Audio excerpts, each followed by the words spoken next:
राधे राधे।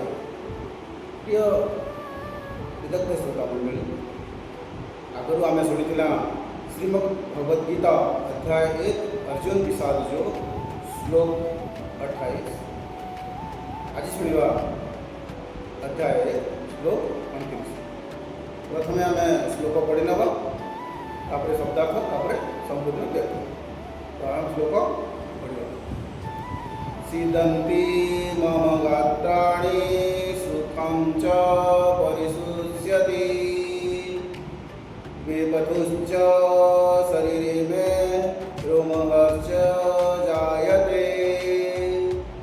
सीदन्ति शिथिल हुए मम मोर गात्राणि शरीर अंग प्रत्यंग सुखम सुखी मुख वा पाटी च ओ परिशिष्यति सुखी जाउछि। बेपथुश्च बेपथुच कंपन च एवं शरीरे शरीरे में मेरा रोमहर्षश्च रोमहर्ष च रोमांच च भी जायते होई हेउअछि। एबे आमे संपूर्ण व्याख्या सुनिबा। से समस्त बंधु बांधव आत्मीय स्वजन मानू देखिकरी कुंती पुत्र अर्जुन अत्यंत करुणार सहित कांद कांद होई भगवान श्रीकृष्ण को यही कथा कहले कि हे कृष्ण, युद्ध करिवार इच्छा रे उपस्थित थिबा एही सब निजर लोक मानू निजर आपणार लोकंकु निजर आत्मीय स्वजन मानू देखिकरी मोर शरीर शिथिल हो जाउछि, मोर अंग प्रत्यंग आगक बढ़ुनी, मोर हाथ गोड़ थरुअछि, मोर मुख वा पाटी सुखी जाउछि, मोर मन विचलित हेउछि, मोर हाथरू गांडीब धनु खसी जाउछि, शरीरर चर्म जळुछि, शरीर मध्य जळुछि।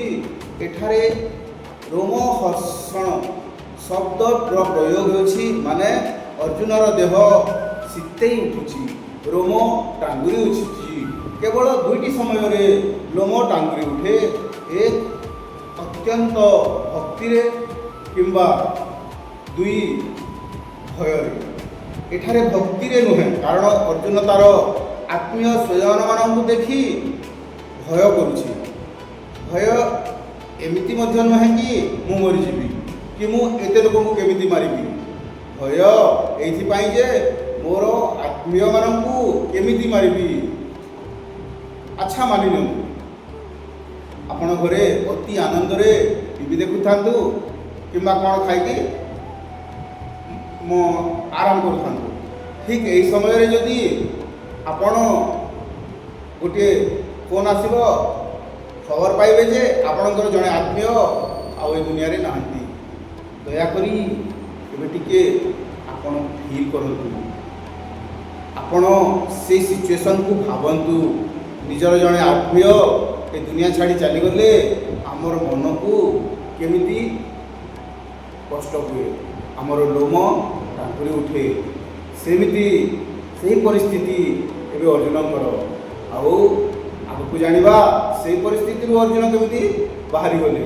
आमे मध्य श्रीमद्भगवद्गीता भगवान के चरण में मन देले पादरे मन देले आमे भी सेमिति बाहरी जीवा।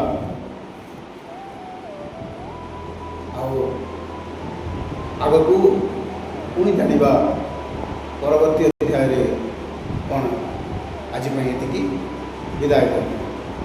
राधे राधे।